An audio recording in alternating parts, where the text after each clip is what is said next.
Minha família sempre teve um sítio pequeno, mas para lazer mesmo, com algumas fruteiras e um bananal grande que meu avô tinha plantado décadas atrás. As bananeiras eram antigas, algumas com troncos grossos como árvore e davam fruta o ano todo. Era um bananal bonito, bem frondoso, que cobria quase metade do terreno do sítio. Meu pai sempre falava que aquelas bananeiras eram especiais, que tinham sido plantadas num solo abençoado e que por isso davam fruta tão boa. Foi durante uma seca brava, daquelas que dura meses, que meu pai resolveu fazer uma coisa que mudou tudo na nossa família. As bananeiras estavam morrendo por falta d'água, e ele achou que a solução era cortar todas elas e plantar alguma coisa que resistisse mais à seca. Eu tentei convencer ele a não fazer isso. Falei que quando a chuva voltasse, as bananeiras iam se recuperar. Mas ele estava decidido. Disse que ia aproveitar e vender a madeira dos troncos, que dava uma grana boa. Os vizinhos mais velhos tentaram desencorajar ele também. Falaram que aquele bananal era antigo, que tinha história, que era melhor deixar como estava. Teve um senhor que morava perto que falou para o meu pai que aquela era terra guardada, que não devia mexer. Mas meu pai não deu ouvidos para ninguém, disse que superstição não ia governar a vida dele. Contratou uma equipe para cortar todas as bananeiras de uma vez. E cara, foi triste ver aquele bananal lindo sendo derrubado. As bananeiras caindo uma por uma, fazendo aquele barulho de madeira rachando, deixando o terreno pelado e triste. Em 2 dias, não sobrou nem uma bananeira em pé.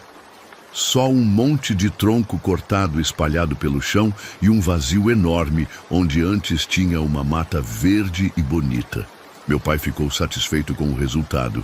Disse que agora ia ficar mais fácil de irrigar e plantar outras coisas. Mas eu fiquei com uma sensação ruim, como se a gente tivesse feito alguma coisa errada, como se tivesse desrespeitado alguma coisa sagrada.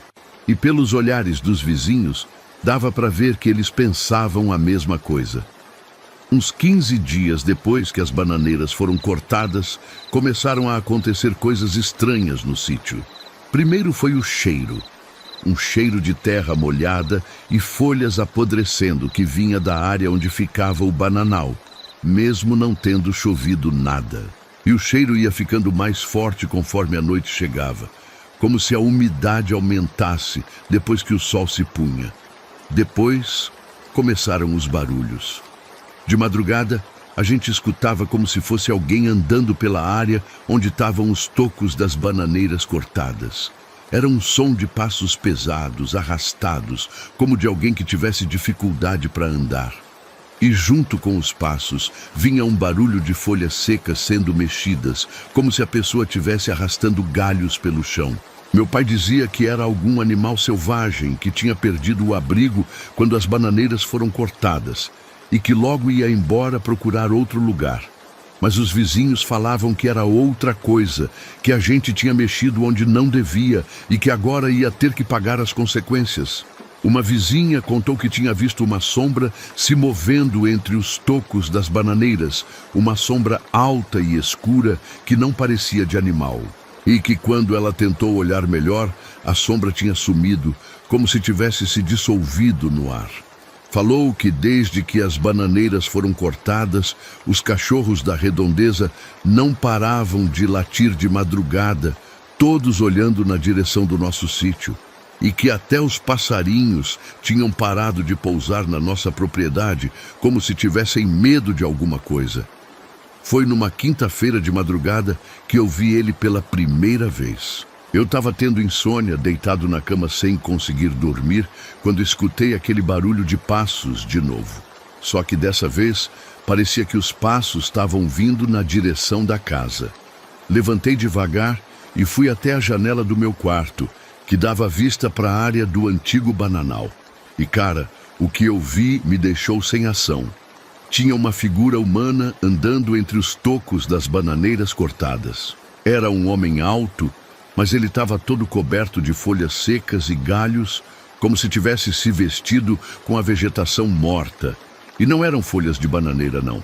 Eram folhas de vários tipos, misturadas com raízes e pedaços de madeira podre, como se ele tivesse se coberto com tudo que encontrou de orgânico pelo caminho. A pele dele, nas partes que dava para ver entre as folhas, estava toda escura e rachada, como terra seca. E ele andava devagar, mancando, como se tivesse dor nas pernas. Mas o mais assustador eram os olhos.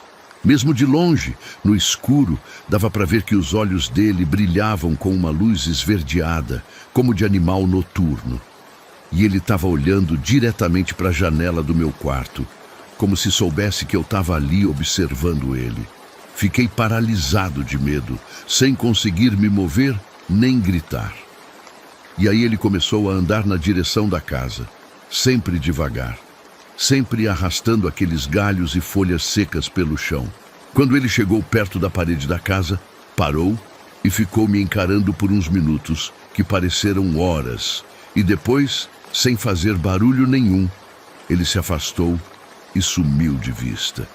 Passei o resto da noite acordado, tremendo, sem coragem nem de fechar os olhos. No dia seguinte, contei tudo para o meu pai, mas ele não acreditou em mim. Disse que eu tinha tido pesadelo, que não era possível ter gente estranha andando pelo sítio de madrugada.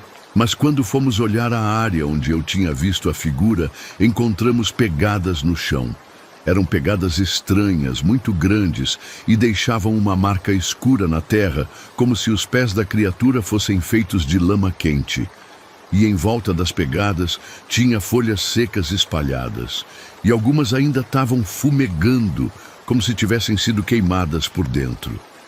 Meu pai ficou intrigado com as pegadas, mas ainda assim não quis admitir que podia ter algo supernatural acontecendo. Disse que devia ser algum maluco que estava se divertindo assustando a gente e que ia falar com a polícia se acontecesse de novo. Mas os vizinhos, quando viram as pegadas, balançaram a cabeça com cara de "eu não disse?". E o velhinho que tinha falado sobre a terra guardada veio conversar com meu pai de novo.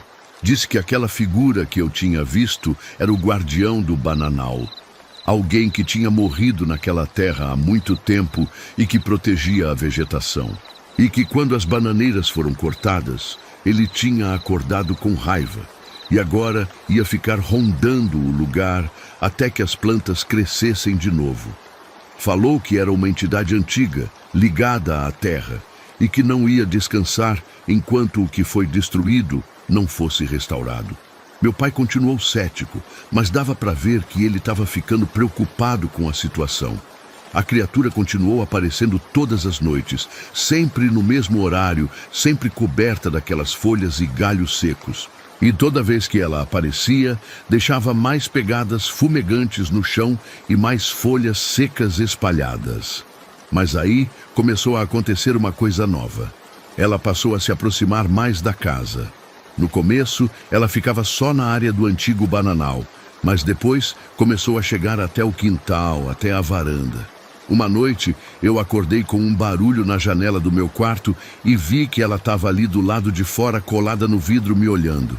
O rosto dela estava parcialmente coberto por folhas secas, mas dava para ver que não era um rosto humano normal.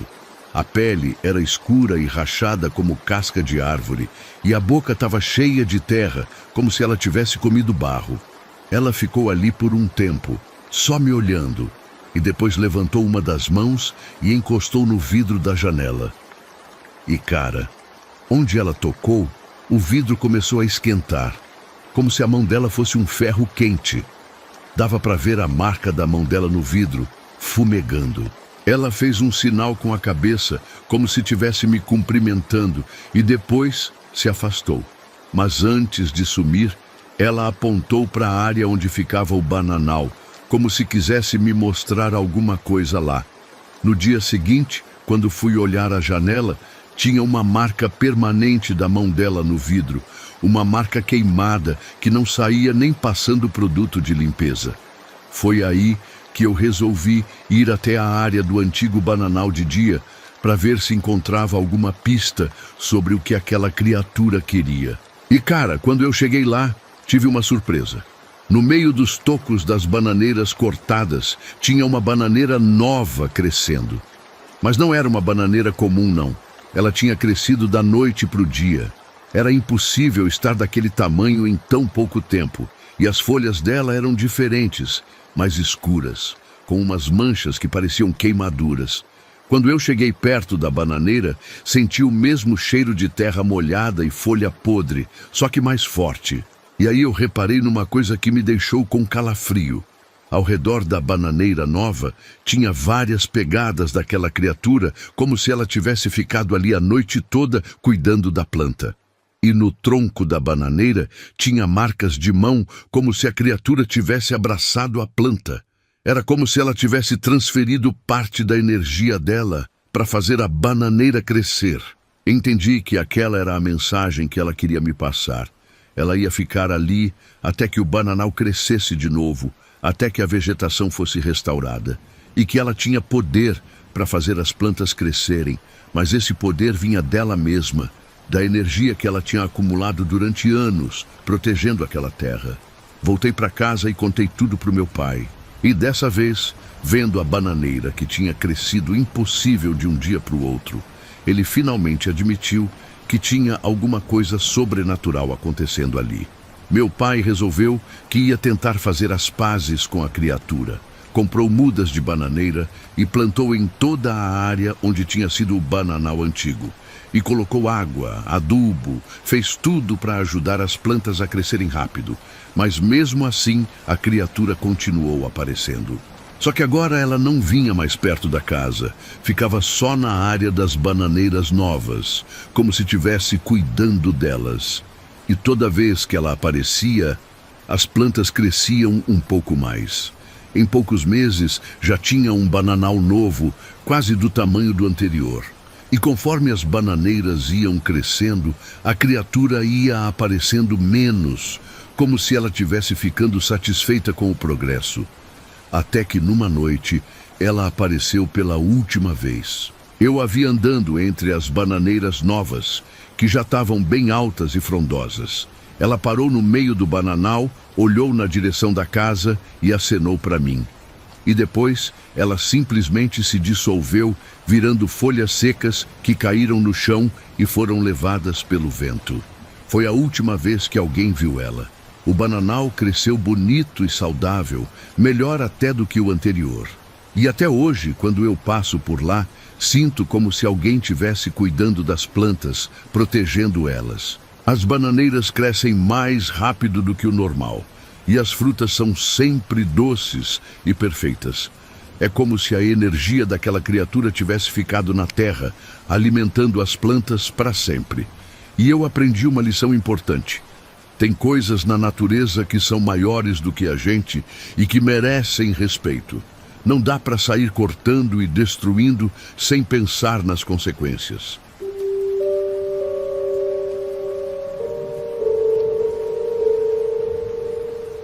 Trabalhei numa fazenda de gado durante 2 anos. Era um emprego bom, com moradia e tudo. O patrão era meio esquisito, mas pagava certinho e não enchia muito o saco. Tinha só uma coisa estranha. Ninguém podia beber da água da torneira. Ele sempre falava que a água do poço estava contaminada, que era perigoso, e que todo mundo tinha que beber só água mineral que ele comprava na cidade. Achei meio exagero, mas fazer o quê, né? Patrão tem suas manias. A fazenda tinha uma caixa d'água grande, daquelas de fibra, instalada bem no alto, numa torre de ferro. Era uma caixa velha, meio amarelada pelo tempo, mas parecia estar funcionando normal. Pelo menos era o que eu pensava. O patrão sempre falava para ninguém mexer naquela caixa, que ele mesmo cuidava da manutenção. E sempre que alguém perguntava sobre a água, ele mudava de assunto rapidinho. Teve uma vez que eu subi na torre para fazer um reparo no telhado da casa.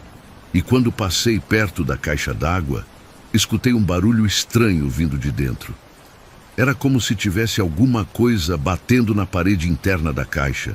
Tipo uma batida ritmada, constante. Pensei que podia ser algum problema na boia ou no sistema de entrada de água. Mas quando eu comentei com o patrão, ele ficou nervoso e disse que eu não devia ficar fuçando perto da caixa d'água, que aquilo era problema dele. Achei estranha a reação, mas deixei para lá. Só que a partir daquele dia, comecei a reparar mais nas coisas ao redor da fazenda. E percebi que realmente ninguém bebia daquela água, nem os outros funcionários que trabalhavam lá há mais tempo. E sempre que chegava gente nova, o patrão fazia questão de avisar logo no primeiro dia. Aqui ninguém bebe água da torneira, só água comprada. E todo mundo obedecia sem questionar, como se fosse uma regra sagrada. Comecei a ficar curioso sobre o motivo real dessa proibição, porque água de poço geralmente é mais limpa que água da cidade. Não fazia sentido o cara gastar dinheiro comprando água mineral se tinha um poço funcionando perfeitamente. Foi numa sexta-feira que eu descobri a verdade sobre a água da fazenda. O patrão tinha viajado para a cidade e ia ficar fora o fim de semana inteiro. Eu estava sozinho na fazenda, só cuidando dos animais, quando acabou a água mineral que ele tinha deixado. Fiquei com sede e pensei, dane-se, vou beber da torneira mesmo, não vai me matar. Abri a torneira da cozinha e enchi um copo com a água. Cara, a água tinha uma cor meio estranha. Não era cristalina como água normal. Tinha um tom meio amarelado e um cheiro doce e enjoativo, como de fruta podre. Mas eu estava com sede e pensei que fosse só ferrugem do cano velho. Bebi um gole e quase vomitei na hora. O gosto era horrível, como de carne crua misturada com açúcar. Era nojento demais, impossível de engolir. Cuspi tudo na pia e fiquei com aquele gosto ruim na boca o resto do dia. Mas o pior ainda estava por vir. Na mesma noite, comecei a ter pesadelos muito estranhos. Sonhava com uma mulher de cabelos longos, toda molhada, que ficava me seguindo pela casa. Ela não falava nada, só ficava pingando água pelo chão e sorrindo para mim. E o sorriso dela era muito estranho, muito largo, como se fosse forçado. No sonho, ela sempre apontava para cima, na direção da caixa d'água, como se quisesse me mostrar alguma coisa lá em cima. Acordei várias vezes durante a noite, suado e com aquele gosto ruim ainda na boca. E toda vez que eu levantava para ir no banheiro, tinha a impressão de que via a mulher do sonho parada no corredor, pingando água no chão. Mas quando eu piscava os olhos, ela sumia. No sábado de manhã, resolvi investigar melhor essa história da caixa d'água. Peguei uma escada e subi até a torre de ferro. A caixa estava fechada com uma tampa de ferro, mas dava para ouvir claramente aquele barulho de batida vindo de dentro. Só que agora o som estava diferente, mais forte, mais desesperado, como se alguma coisa tivesse tentando sair de lá de dentro. E tinha um cheiro vindo da caixa, o mesmo cheiro doce e enjoativo que eu tinha sentido na água. Resolvi abrir a tampa para ver o que estava acontecendo. E cara, quando eu olhei lá dentro, quase caí da torre de susto. No fundo da caixa d'água tinha o corpo de uma mulher. Ela estava boiando de bruços, com os cabelos longos espalhados na água. O corpo estava inchado e em decomposição, o que explicava o cheiro e o gosto horrível da água. Mas o mais assustador, mesmo estando claramente morta há muito tempo, ela estava se mexendo. Os braços dela se moviam devagar, como se ela estivesse tentando nadar, e de vez em quando ela batia na parede da caixa com as mãos. Era isso que causava o barulho que eu escutava. Fiquei em choque, sem conseguir acreditar no que estava vendo. Como é que o patrão não sabia que tinha um corpo na caixa d'água? Como é que ele conseguia fingir que tudo estava normal, sabendo que todo mundo da fazenda podia ter bebido água contaminada com cadáver? Desci da torre correndo e liguei para o patrão, desesperado para contar o que tinha encontrado. Mas quando ele atendeu o telefone e eu comecei a falar sobre o corpo na caixa d'água, ele ficou em silêncio por um tempo longo e depois falou com uma voz muito calma. Eu sei que ela está lá, sempre soube. Fiquei sem entender nada. Se ele sabia que tinha um corpo na caixa d'água, por que não tinha tirado? Por que continuava usando aquela água para abastecer a casa? Perguntei isso para ele. e a resposta me gelou o sangue. Ele disse que aquela mulher era a esposa dele, que tinha se matado pulando na caixa d'água alguns anos atrás, e que desde então ela não conseguia sair de lá. Que toda vez que ele tentava tirar o corpo, ela voltava no dia seguinte, como se tivesse subido de novo na caixa. Disse que tinha tentado drenar a caixa várias vezes, tinha chamado gente para tirar o corpo, mas nada adiantava. A mulher sempre voltava, sempre molhada, sempre em decomposição, sempre batendo nas paredes da caixa como se estivesse tentando escapar. E que por isso ele tinha proibido todo mundo de beber daquela água, porque sabia que ela estava contaminada com o corpo da esposa. Perguntei por que ele não tinha chamado a polícia, e ele disse que já tinha chamado, mas que os policiais também não conseguiam explicar como o corpo voltava sempre para a caixa depois de ser retirado. E que depois de um tempo eles pararam de vir, disseram que era caso perdido. O patrão me contou que a esposa tinha se matado porque ele trancava ela no porão da casa quando ficava com ciúmes. Que ela ficava dias trancada lá embaixo, sem comida, sem água, até ele resolver deixar ela sair. E que no último dia que ela ficou trancada, ele esqueceu dela lá por quase uma semana. Quando foi ver, ela tinha conseguido fugir e tinha subido na caixa d'água. E que quando ele encontrou ela, já era tarde demais. Cara, depois de saber de tudo isso, eu não conseguia mais ficar na fazenda. A ideia de que eu tinha bebido água contaminada com cadáver me deixava enjoado. E pior ainda, agora que eu sabia da história da mulher, ela começou a aparecer para mim de verdade, não só nos sonhos. Toda vez que eu abria uma torneira, via ela parada do lado, pingando água no chão com aquele sorriso forçado. E de noite, eu escutava ela andando pelo telhado da casa, como se estivesse subindo e descendo da caixa d'água várias vezes.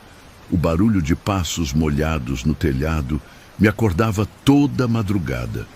E tinha vezes que eu olhava pela janela e via ela lá em cima da torre, parada na beirada da caixa d'água, olhando para baixo com aqueles olhos esbugalhados de cadáver. Era aterrorizante demais para eu conseguir continuar morando ali. Pedi as contas e saí da fazenda no mesmo dia. Mas o patrão me disse uma coisa antes de eu ir embora que me assombra até hoje. Agora você bebeu da água dela, então ela vai te seguir. Ela sempre segue quem bebe da água dela. E cara, ele estava certo. Mesmo tendo saído da fazenda, a mulher continuou aparecendo para mim. Não importa onde eu tô, sempre que eu vou beber água, ela aparece do meu lado, pingando no chão, sorrindo. E toda vez que eu tomo banho, escuto ela batendo na parede do banheiro, como se estivesse dentro do cano, tentando sair junto com a água. É como se ela tivesse se misturado com toda a água do mundo, e agora faz parte de qualquer água que eu beber ou usar. E o pior, de vez em quando a água que sai da torneira tem aquele gosto horrível de novo. Aquele gosto de carne podre misturada com açúcar. E eu sei que é ela, se misturando com a água para me lembrar que eu bebi do lugar onde ela morreu e que agora ela vai ficar comigo para sempre. E teve uma coisa que o patrão me contou no dia que eu fui embora que me deixou ainda mais assustado. Ele disse que a mulher não tinha se matado sozinha na caixa d'água, que na verdade ela tinha tentado se esconder lá quando conseguiu fugir do porão, mas que ele tinha encontrado ela. E que numa discussão ele acabou empurrando ela para dentro da caixa e tampando. Que ela morreu afogada lá dentro, batendo nas paredes, tentando sair. E que quando ele foi abrir a caixa no dia seguinte para tirar o corpo, ela estava sorrindo para ele, mesmo morta. E que desde então, toda vez que alguém tentava tirar ela de lá, ela voltava no dia seguinte, sempre sorrindo, sempre molhada, sempre batendo nas paredes, como se tivesse ainda tentando escapar. Ele disse que ela não conseguia descansar em paz, porque tinha morrido com muito ódio no coração, e que ia ficar assombrando aquela caixa d'água para sempre, e que qualquer pessoa que bebesse daquela água ia virar parte da vingança dela, ia carregar ela junto para onde fosse. Até hoje, 3 anos depois, eu evito beber água da torneira. Só bebo água mineral engarrafada e mesmo assim, às vezes, tenho a impressão de que ela está lá dentro, misturada com a água, esperando o momento certo para aparecer de novo com aquele sorriso terrível.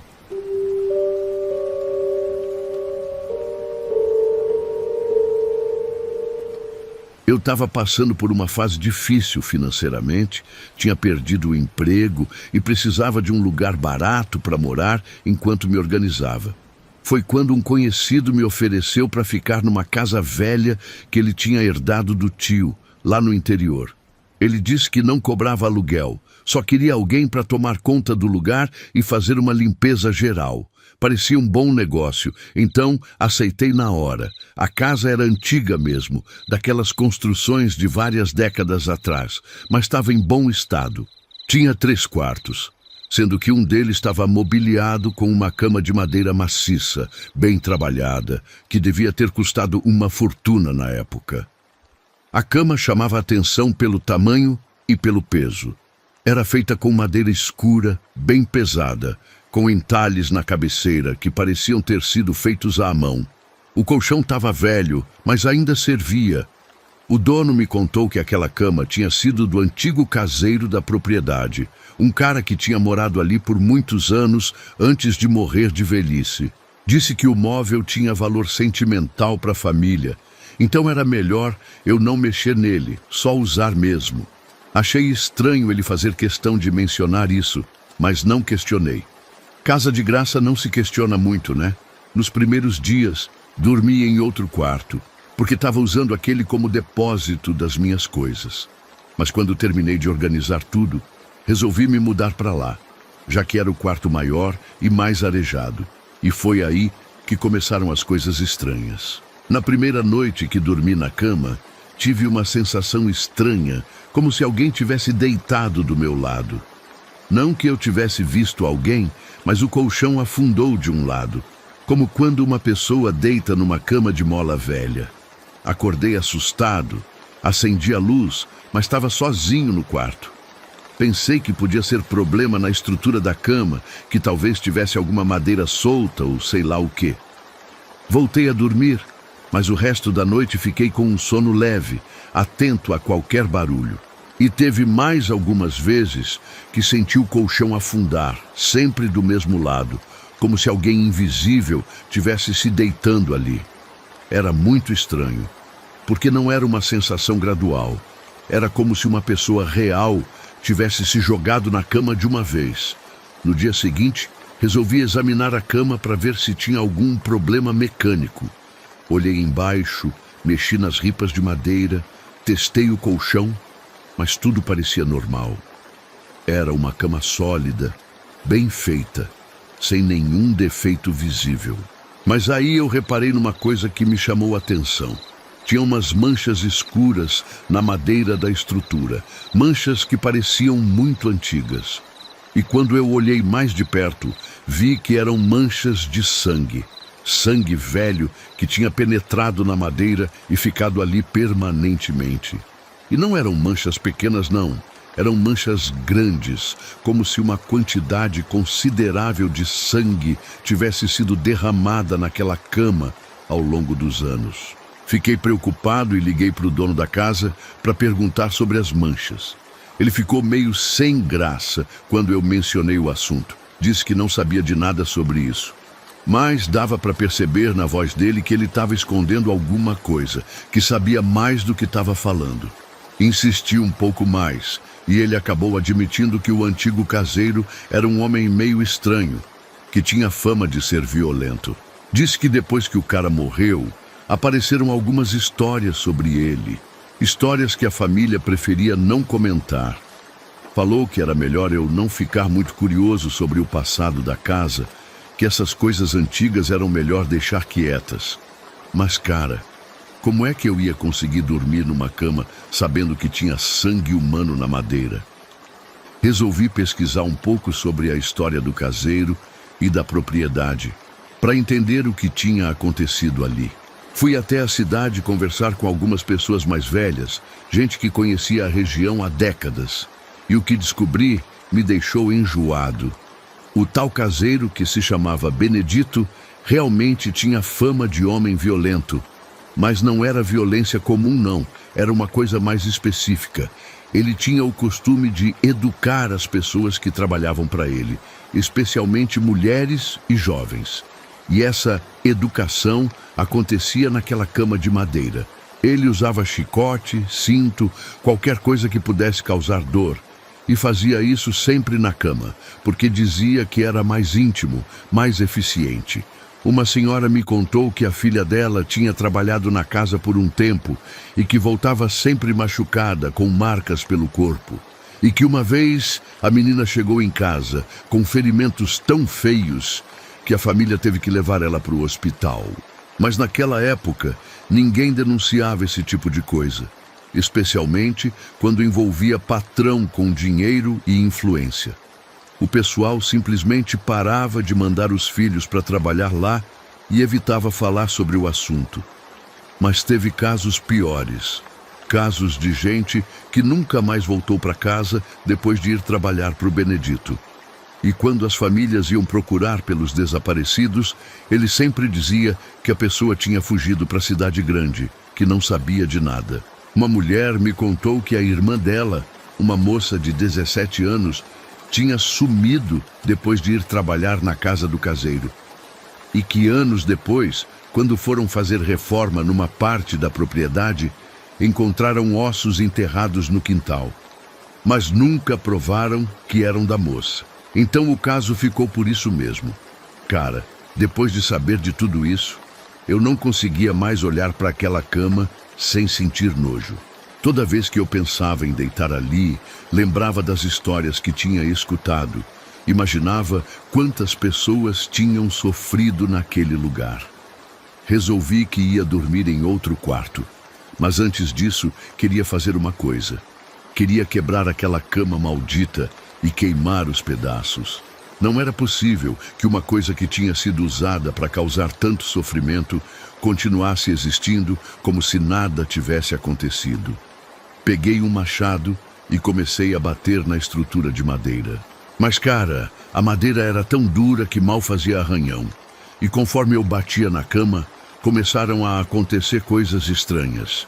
Primeiro foram barulhos vindos de dentro da madeira, como se tivesse alguém batendo de volta por dentro. Depois começaram os gemidos, sons baixos e abafados, como se fossem pessoas em agonia. E o pior, a cada machadada que eu dava, apareciam manchas vermelhas na madeira, como se fosse sangue fresco brotando dos cortes. Era nojento e assustador ao mesmo tempo. Mas eu estava determinado a destruir aquela coisa, então continuei batendo. E aí aconteceu algo que me fez parar na hora. Escutei uma voz de mulher vindo da cama, uma voz jovem, desesperada, gritando: "Não, por favor, eu não fiz nada." Era como se a alma de uma das vítimas do Benedito tivesse ficado presa na madeira, revivendo eternamente o momento da tortura. E não era só uma voz, eram várias, de pessoas diferentes, todas gritando, chorando, implorando para parar. Era um som horrível, de desespero puro, que fazia o coração da gente doer de ouvir. Parei de bater na cama e fiquei ali parado, tremendo, escutando aquele coro de vozes desesperadas. E aí entendi uma coisa terrível. As almas das vítimas não estavam presas na cama porque queriam. Elas estavam presas porque a própria madeira tinha se alimentado do sofrimento delas, tinha absorvido a dor e o medo e agora precisava continuar se alimentando para manter essas almas cativas. E todas as vezes que eu sentia o colchão afundar de noite, não era uma assombração tentando me assustar. Era a cama tentando me puxar para dentro, tentando me transformar em mais uma fonte de sofrimento para ela se alimentar. A madeira era literalmente viva, alimentada por décadas de dor humana, e agora queria mais. Saí correndo do quarto e tranquei a porta, mas sabia que não ia adiantar muito. Durante a noite, escutava a cama se mexendo sozinha, fazendo barulhos como se tivesse gente deitando e levantando dela. E pela manhã, quando eu abria a porta do quarto, a cama estava sempre em posição diferente, como se tivesse andado pela casa durante a madrugada. E as vozes continuavam, agora o tempo todo, não só quando eu batia na madeira. Era um sussurro constante de pessoas pedindo socorro, pedindo para serem libertadas daquela prisão de madeira maldita. Entendi que não ia conseguir destruir a cama sozinho, que ela era forte demais, alimentada por energia negativa demais. Resolvi sair da casa e nunca mais voltar.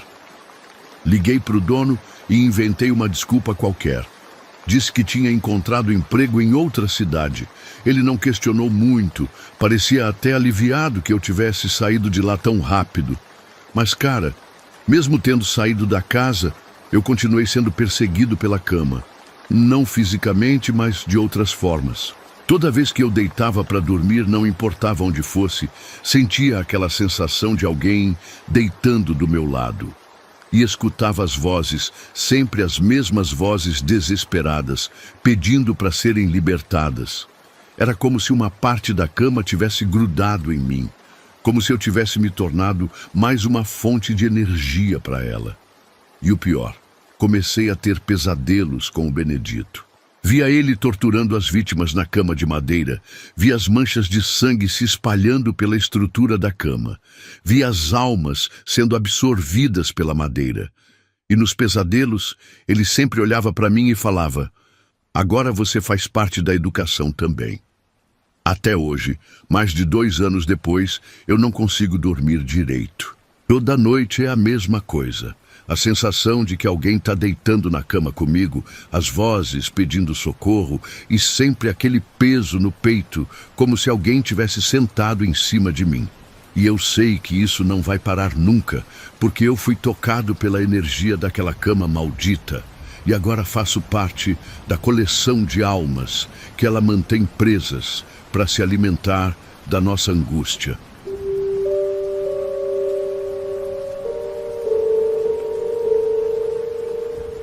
Minha família sempre teve uma fazenda grande, dessas de gado mesmo, com muita terra e mata nativa nos fundos. Meu avô que começou o negócio, depois meu pai assumiu. E quando ele morreu eu herdei tudo. Só que junto com a herança vieram uns problemas que eu não estava esperando. A fazenda tinha uma história meio sombria, que o pessoal da família nunca contava direito, sempre mudavam de assunto quando eu perguntava sobre certas coisas do passado. Foi quando eu resolvi instalar umas câmeras de segurança pela propriedade que eu descobri o que andava acontecendo na mata dos fundos. Eu estava tendo problema com roubo de gado e pensei que as câmeras iam ajudar a identificar quem estava levando os bichos. Instalei umas 10 câmeras espalhadas pelos pontos principais da fazenda, inclusive algumas na beirada da mata, para cobrir as trilhas que davam acesso aos pastos. As câmeras tinham visão noturna e gravavam movimento, então qualquer coisa que passasse na frente elas registravam. Nos primeiros dias, as gravações mostraram só coisas normais: animais selvagens, vento balançando galhos, esse tipo de coisa. Mas aí, numa quinta-feira, quando eu fui revisar as imagens da madrugada, vi uma coisa que não conseguia explicar. Na câmera que ficava na trilha principal da mata, tinha uma gravação de alguma coisa se movendo de um jeito muito estranho. Parecia ser uma pessoa, mas andava de um jeito impossível. A coisa estava se movendo com os pés para o alto, como se tivesse de cabeça para baixo, mas ainda conseguia andar. E o que mais me chamou a atenção, parecia que ela estava arrastando o rosto no chão conforme andava. Era uma imagem muito estranha, meio tremida, porque a câmera estava longe, mas dava para ver que definitivamente não era um animal comum. E toda vez que a coisa passava na frente da câmera, alguns dos meus animais apareciam mortos no dia seguinte. Não eram mortos por predador, não. Era uma coisa diferente. Os bichos apareciam com uma expressão de terror no rosto, como se tivessem morrido de susto puro. E não tinham marca de violência, era como se o coração tivesse parado de repente. Mostrei as imagens para alguns funcionários da fazenda, mas todo mundo ficou meio sem graça quando viu. O seu Antônio, que trabalhava lá há mais de 20 anos, ficou muito sério quando viu a gravação. Disse que eu não devia ter posto câmera naquela parte da mata, que era melhor deixar aquele lugar quieto. Quando insisti para ele me explicar por quê, ele contou uma história que me deixou de cabelo em pé. Disse que meu avô, quando era mais novo, tinha contratado muitos trabalhadores rurais para desbravar aquela mata e abrir pastagem. Só que na época não tinha essas leis trabalhistas que tem hoje. E meu avô pagava muito pouco para o pessoal, às vezes nem pagava. E quando os trabalhadores reclamavam, ele mandava capangas espancar eles para dar exemplo para os outros. Teve uns que morreram na surra. E meu avô mandava enterrar os corpos na própria mata, em covas rasas, para não dar problema com a polícia. O seu Antônio disse que tinha pelo menos umas 10 pessoas enterradas naquela mata, trabalhadores que nunca foram registrados, que simplesmente sumiram sem deixar rastro, e que desde então coisas estranhas aconteciam por lá. Animais morriam sem explicação. Tinha barulho de gente cavando de madrugada, e às vezes os funcionários viam vultos andando entre as árvores. Ele disse que a benzedeira da cidade tinha falado que era um chamado da terra contra o que foi negado a ela, que as almas dos trabalhadores mortos não conseguiam descansar porque nunca tinham tido um enterro digno, e que elas iam continuar assombrando o lugar até que alguém fizesse justiça pelos mortos. Resolvi investigar melhor essas histórias. Então fui conversar com algumas pessoas mais velhas da região. Gente que conhecia meu avô quando ele era vivo. E cara, as coisas que me contaram me fizeram ver meu avô com outros olhos.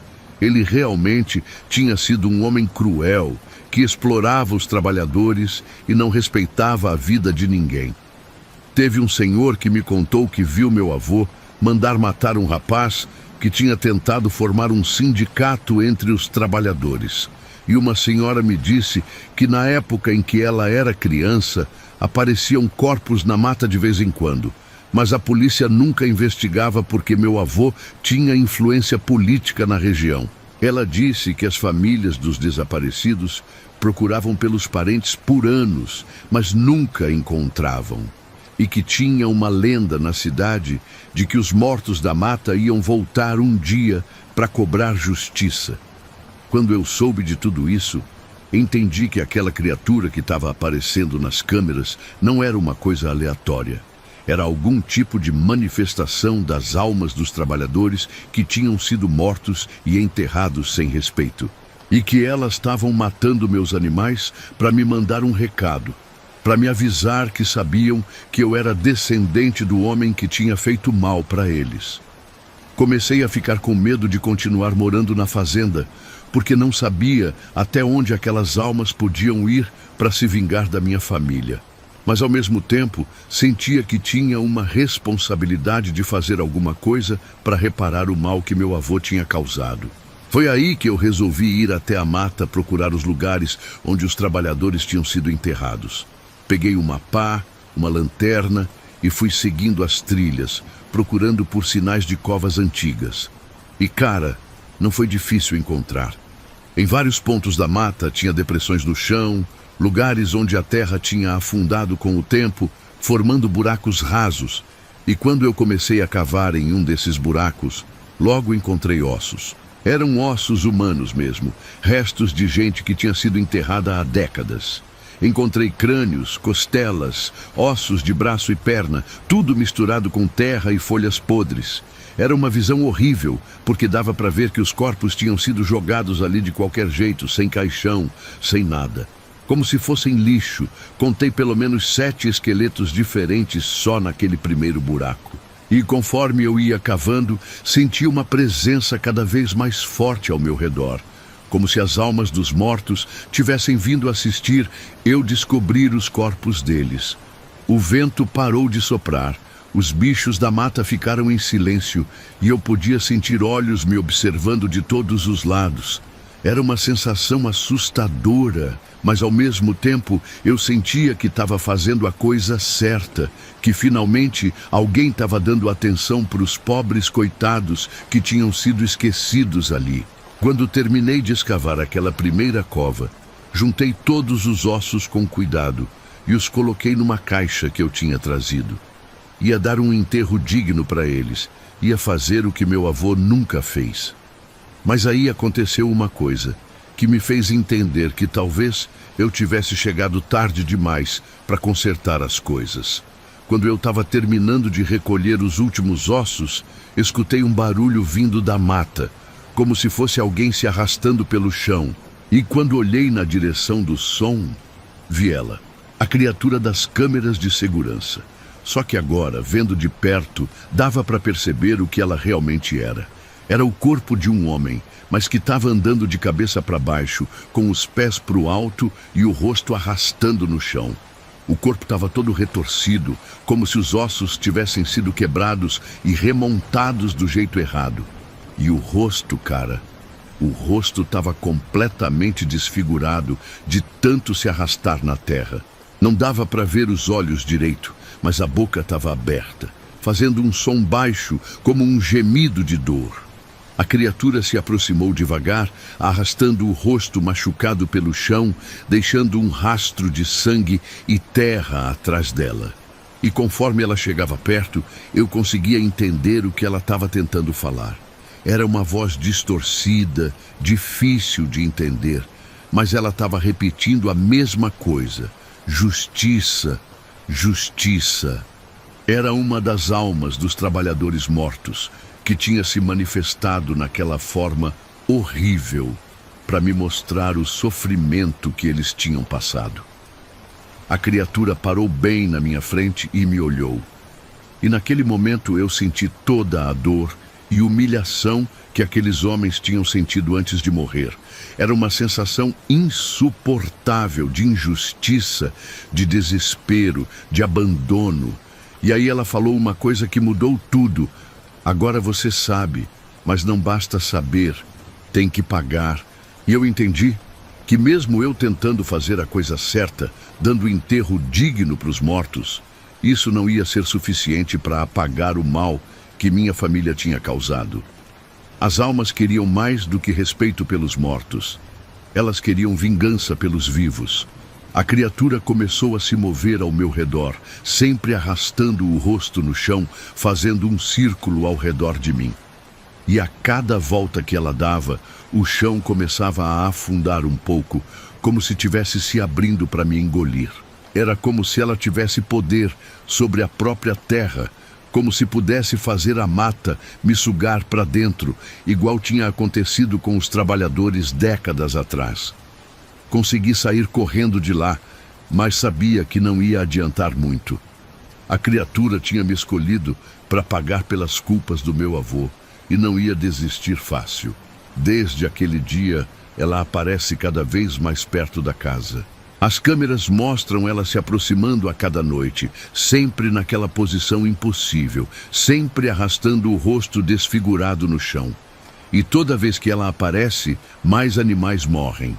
Não de susto mais. Agora eles morrem com marcas estranhas, como se tivessem sido puxados para dentro da terra e depois cuspidos de volta. E eu sei que logo vai chegar a minha vez. A terra quer me engolir, quer me fazer pagar pelo que meu avô fez. E talvez seja justo mesmo, né? Alguém tem que pagar pelas injustiças do passado, mesmo que não tenha culpa direta do que aconteceu.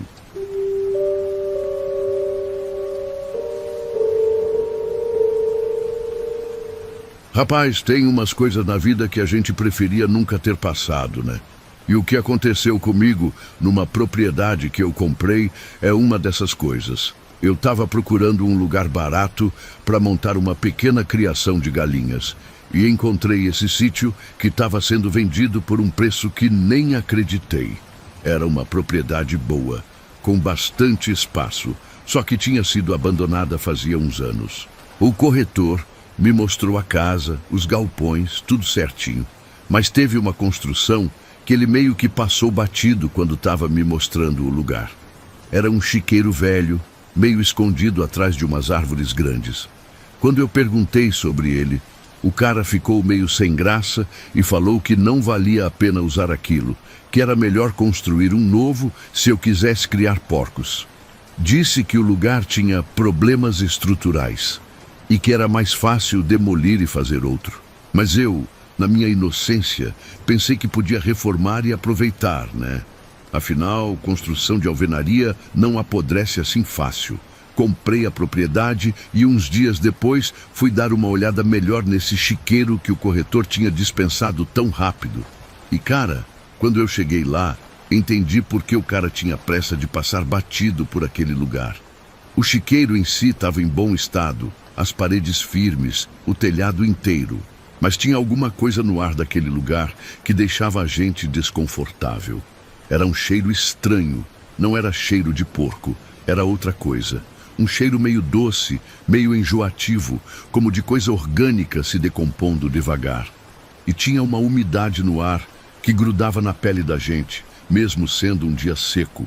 Quando eu entrei lá dentro para ver como estava, senti uma coisa esquisita, como se não tivesse sozinho. Era uma sensação de que alguém estava me observando.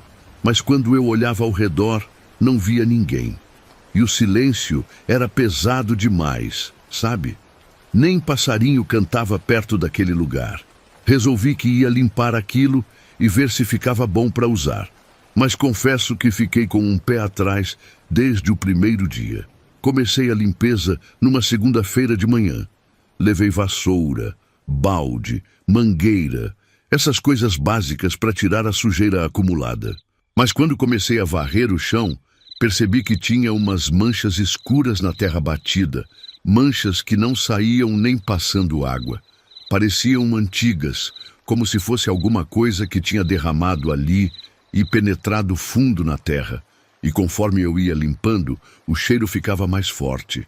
Não era mais aquele cheiro doce que eu tinha sentido antes, agora tinha virado uma coisa mais ácida, como de vômito velho.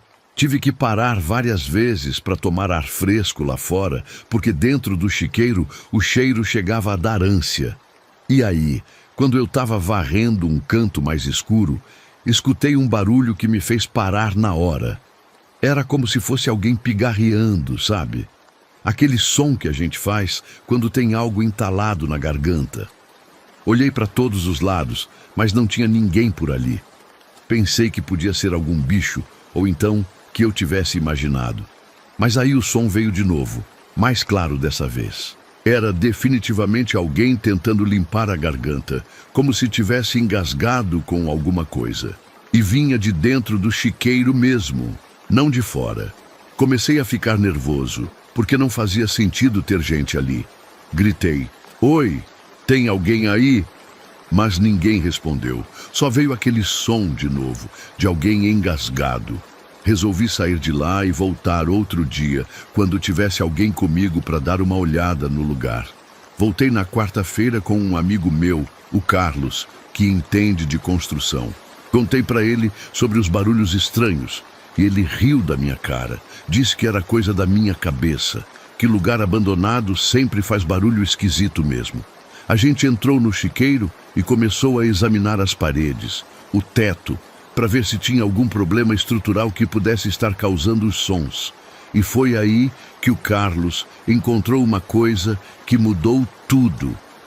No fundo do chiqueiro, numa parede meio escondida, tinha umas marcas na alvenaria, como se alguém tivesse cavado com as unhas.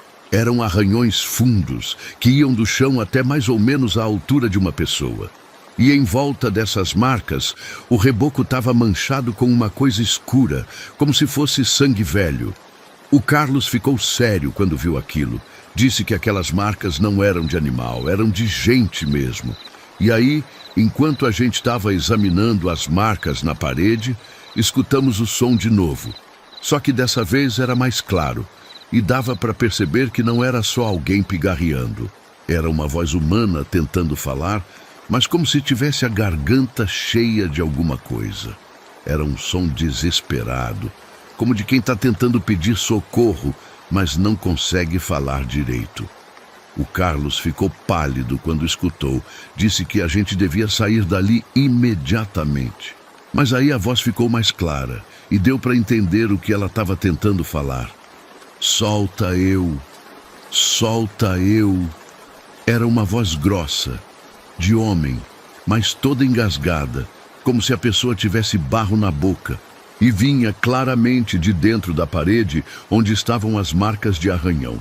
Saímos correndo de lá e fomos direto falar com o vizinho mais próximo, um senhor que morava numa casa a uns 500 metros dali. Quando eu contei sobre os barulhos e as marcas na parede, o velho ficou quieto por um tempo e depois falou que eu não devia mexer naquele chiqueiro. Disse que o lugar tinha história ruim e que era melhor deixar como estava. Insisti para ele me contar o que sabia. E aí ele me falou uma coisa que me arrepiou todo. Disse que o antigo dono da propriedade, um tal de Joaquim, era um homem cruel que não gostava de mendigo e morador de rua. Que quando aparecia alguém pedindo comida ou lugar para dormir, ele fingia que ia ajudar. Dava comida para o pessoal, mas a comida vinha misturada com terra e outras porcarias. E depois que a pessoa comia e ficava passando mal, ele trancava a pessoa no chiqueiro e deixava lá até morrer. Disse que teve pelo menos uns 5 ou 6 casos assim, e que o Joaquim enterrava os corpos no próprio chiqueiro para economizar em caixão. E que depois que o Joaquim morreu, ninguém mais quis morar na propriedade, porque de noite escutava gente pedindo socorro vindo do chiqueiro. O velho disse que ele mesmo, quando passava perto do lugar de madrugada, sempre escutava aquela voz engasgada pedindo para ser solta. E que já tinha visto sombra de gente se mexendo lá dentro, mesmo sabendo que o lugar estava vazio. Falou que era melhor eu construir outro galpão em qualquer lugar da propriedade, menos ali perto do chiqueiro, porque as almas daqueles pobres coitados nunca tinham conseguido descansar em paz. Mesmo sabendo da história, eu resolvi que ia tentar construir por cima do chiqueiro velho. Pensei que se fizesse um galpão novo no mesmo lugar, talvez as almas encontrassem paz. Sei lá. Contratei uma equipe de pedreiros e expliquei que queria demolir o chiqueiro e construir um galpão de ração no lugar. Mas, cara, foi a decisão mais errada da minha vida. Desde o primeiro dia de obra, as coisas começaram a dar errado. Os pedreiros reclamavam que as ferramentas sumiam, que os materiais mudavam de lugar sozinhos durante a noite. E todo mundo escutava aquela voz engasgada pedindo para ser solta. Teve um dia que um dos pedreiros estava quebrando uma parede com marreta. E quando a parede caiu, saiu um cheiro terrível de lá de dentro, como se fosse um corpo em decomposição. E na terra que ficou exposta, tinha pedaços de osso misturados. A equipe toda se recusou a continuar o trabalho depois disso. Disse que não ia mexer em cemitério. Eu mesmo fiquei com medo e resolvi parar a obra. Mas aí começou a parte mais assustadora de toda essa história. Mesmo tendo parado a construção, a voz continuava. Só que agora ela não ficava mais só no chiqueiro. Ela tinha começado a me seguir. Não importava onde eu estivesse na propriedade, sempre escutava aquela voz engasgada falando "solta eu" bem perto do meu ouvido. E de noite, quando eu tentava dormir na casa, escutava passos arrastando pelo quintal e sempre aquela voz, cada vez mais desesperada. Uma noite eu não aguentei mais e resolvi ir até o chiqueiro para tentar conversar com a coisa, para ver se conseguia fazer ela me deixar em paz. Peguei uma lanterna e fui caminhando devagar até lá. Quando cheguei na porta do chiqueiro, a voz estava mais clara do que nunca. Era como se a pessoa estivesse ali do meu lado falando no meu ouvido. E aí eu falei em voz alta: "Eu quero ajudar você, me diz o que eu posso fazer para você descansar em paz." A voz parou por uns segundos e depois começou a falar outras coisas, sempre com aquele tom engasgado. Fome, muita fome. Ele botou terra na comida. Não conseguia engolir. Morri sufocado. E aí eu entendi o que tinha acontecido com aqueles pobres coitados. Eles não tinham morrido só de fome, tinham morrido engasgados com a terra que o maluco misturava na comida. Era por isso que a voz era sempre engasgada, porque a alma tinha ficado presa com aquela sensação horrível de sufocamento. Prometi que ia fazer alguma coisa para ajudar, que ia tentar dar um enterro digno para os restos mortais que estavam ali. Mas a voz falou uma coisa que me gelou. Muito tarde. Agora você fica aqui com a gente. E aí eu senti uma mão gelada agarrar meu tornozelo, como se quisesse me puxar para dentro do chiqueiro. Consegui me soltar e sair correndo, mas sabia que aquilo não ia acabar bem. Vendi a propriedade na semana seguinte por qualquer preço, só para me livrar daquele lugar. Mas até hoje, mais de um ano depois, ainda escuto aquela voz de vez em quando.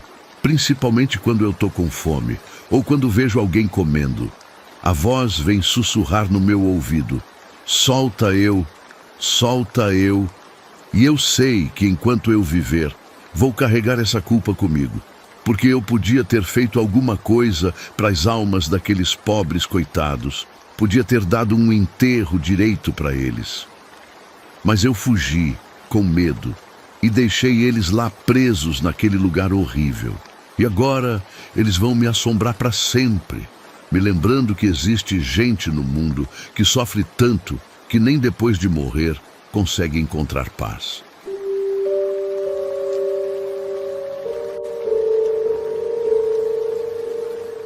Meu tio comprou uma chácara velha para reformar e transformar num lugar de fim de semana para a família. Era uma propriedade que tinha ficado abandonada por uns 10 anos, com a casa principal meio caindo aos pedaços e um galpão grande que ele queria transformar em área de lazer. Me chamou para ajudar na reforma porque eu entendo um pouco de construção e ele ia pagar uma diária boa pelo trabalho. Quando a gente começou a limpar o galpão, encontrou um monte de coisa velha jogada lá dentro. Móveis quebrados, ferramentas enferrujadas, caixas cheias de papel velho. E no fundo, escondido atrás de um armário grande, tinha um espelho. Era um espelho antigo, daqueles com moldura de madeira trabalhada, meio embaçado pelo tempo, mas ainda em bom estado. Meu tio ficou animado com o achado. Disse que depois de uma limpeza boa, o espelho ia ficar bonito na casa nova. Mas quando a gente foi tirar ele de lá, eu senti uma coisa estranha. O espelho era pesado, mais pesado do que deveria ser para um espelho daquele tamanho. E quando eu olhei nele pela primeira vez, tive a impressão de que ele refletia o galpão de um jeito diferente, como se fosse um galpão parecido, mas não exatamente o mesmo. Tinha umas coisas na imagem que não batiam com o que eu estava vendo na realidade. Comentei com meu tio, mas ele disse que era só sujeira no vidro, que depois de limpar ia ficar normal. A gente deixou o espelho encostado numa parede e continuou a limpeza do resto do galpão. Mas eu não conseguia parar de olhar para ele de vez em quando, porque tinha alguma coisa naquele negócio que me incomodava. Era como se ele tivesse vida própria, como se tivesse sempre me observando, mesmo quando eu estava de costas. No segundo dia de trabalho, quando a gente chegou no galpão de manhã, o espelho estava em outro lugar. A gente tinha deixado ele encostado na parede dos fundos, mas agora ele estava no meio do galpão, virado para a porta de entrada. Meu tio achou que algum bicho podia ter derrubado ele durante a noite, mas o espelho estava em pé, bem posicionado, como se alguém tivesse colocado ele ali de propósito. E quando eu olhei no reflexo dessa vez, cara, deu para ver claramente que não era o nosso galpão que estava sendo refletido. O galpão do espelho tinha as paredes numa cor diferente. Tinha móveis que não existiam no nosso galpão. E no fundo dava para ver uma porta que também não existia na realidade.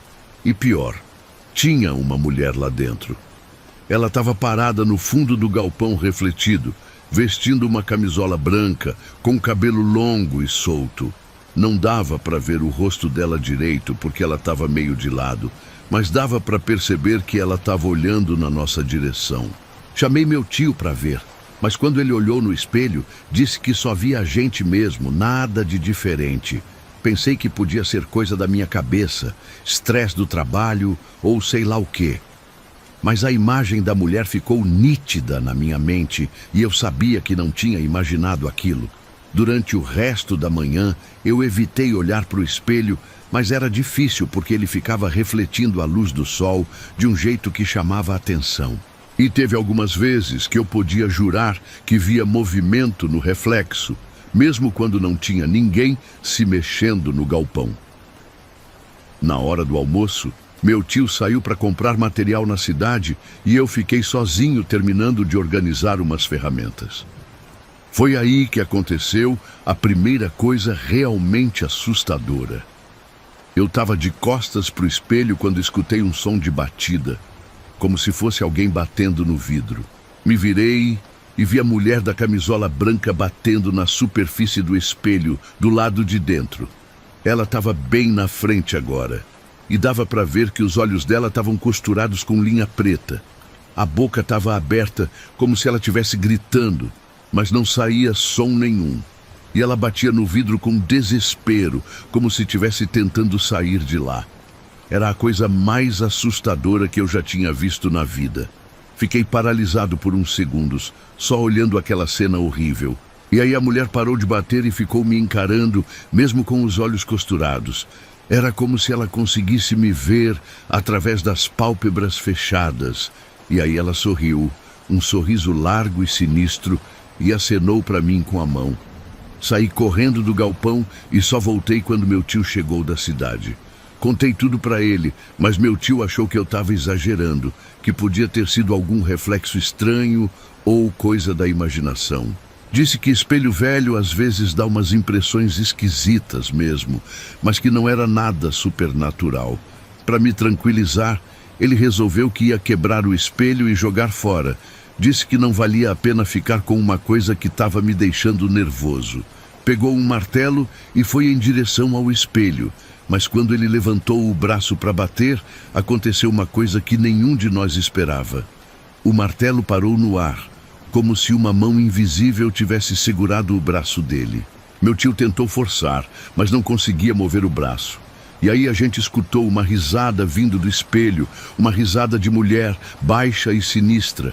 O braço do meu tio foi solto de repente e ele caiu para trás, assustado. E quando a gente olhou para o espelho, a mulher estava lá de novo, mas agora ela não estava sozinha. Tinha um homem do lado dela, um cara alto, de roupa escura, e os dois estavam sorrindo para a gente, com aquele mesmo sorriso sinistro. O homem acenou para a gente, como se estivesse cumprimentando, e aí os dois sumiram. Meu tio ficou em choque, disse que nunca tinha visto uma coisa daquelas na vida. A gente decidiu ir embora e voltar no dia seguinte com mais gente, para tirar aquele espelho de lá de uma vez por todas. Mas quando a gente voltou no dia seguinte, com 2 amigos do meu tio para ajudar, o espelho tinha sumido. Procuramos por todo o galpão, por toda a propriedade, mas não encontramos ele em lugar nenhum.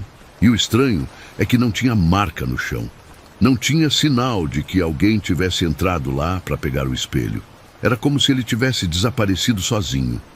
Meu tio achou que podia ter sido ladrão.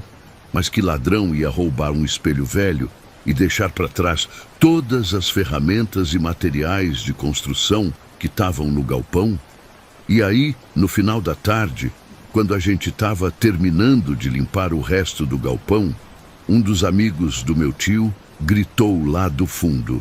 Ele tinha encontrado o espelho de novo, no mesmo lugar onde a gente tinha achado ele no primeiro dia, atrás do armário. Só que agora ele estava diferente. O vidro estava rachado em várias partes, mas ainda dava para ver o reflexo. E quando a gente olhou, cara, era a coisa mais terrível que vocês podem imaginar. No espelho refletido, o galpão estava cheio de gente. Dezenas de pessoas, homens, mulheres, crianças, todos vestindo roupas de épocas diferentes e todos com os olhos costurados com linha preta. Eles estavam parados, em silêncio, olhando para a gente. E no meio de todos eles estava o meu tio. Não o meu tio real, que estava do meu lado, mas um outro meu tio, igual a ele, também com os olhos costurados, sorrindo para a gente. Meu tio real ficou desesperado quando viu aquilo. Pegou um pedaço de pau e começou a bater no espelho com toda a força, gritando que queria destruir aquela coisa. O vidro se estilhaçou, voaram cacos para todo lado. Mas mesmo assim, a imagem continuava lá, nas partes que sobraram do espelho. E aí aconteceu o que eu nunca vou esquecer. Meu tio parou de bater e ficou parado, olhando para o que sobrou do espelho. E quando eu fui ver o que ele estava olhando, vi que no reflexo dos cacos, ele estava lá dentro com os outros, com os olhos costurados, sorrindo. E o pior, Eu não via mais o meu tio real do meu lado. Quando me virei para olhar para ele, o lugar estava vazio. Meu tio tinha desaparecido, como se nunca tivesse existido. Saí correndo do galpão e chamei os outros 2 caras que estavam lá fora. Quando a gente voltou, o espelho estava inteiro de novo, sem nenhum arranhão, sem nenhum caco no chão. E no reflexo, além de todas aquelas pessoas com olhos costurados, agora tinha meu tio lá no meio, sorrindo e acenando para mim. Desde aquele dia, ninguém mais viu meu tio. Ele simplesmente sumiu, como se tivesse sido puxado para dentro daquele espelho amaldiçoado. E até hoje, quando passo perto daquela chácara, eu evito olhar na direção do galpão, porque sei que se eu olhar, vou ver meu tio lá dentro, preso para sempre com aquelas outras almas perdidas.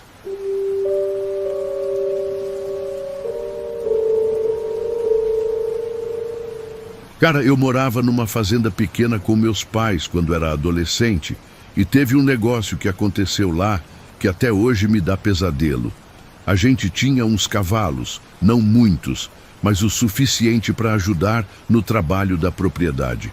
Só que tinha um cara que trabalhava pra gente, o seu Antônio, que não tratava os bichos direito. Meu pai estava sempre viajando a trabalho e não via como o cara tratava os animais.